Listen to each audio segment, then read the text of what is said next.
আসসালামু আলাইকুম আহমতুল্লাহ। ঈদ মুবারক, ঈদের শুভেচ্ছা রইল। পাহাড়ের কিছু কথা না বললেই নয়। পার্বত্য চট্টগ্রামে আমরা যখন বসবাস করি, এখানের কষ্টে দুঃখে কতটুকু অসহায় অবস্থানে আমরা বসবাস করি আমরাই বুঝি, কিন্তু সমতলের মানুষ তা বুঝে না।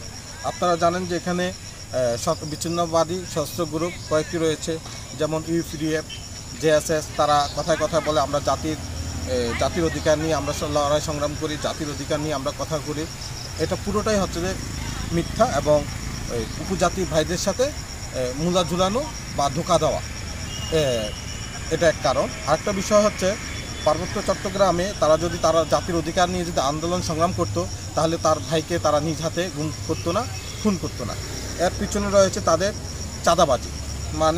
চাঁদাবাজি কয়েকদিন পর পর তারা যে লড়াই সংগ্রামের নাম দিয়ে যদি পাহাড়কে উত্তপ্ত করে মানুষকে আতঙ্ক রেখে মোটা অঙ্কের তারা পাহাড়ে একের পর এক চাঁদাবাজি করাই হচ্ছে তাদের লড়াই এবং সংগ্রাম।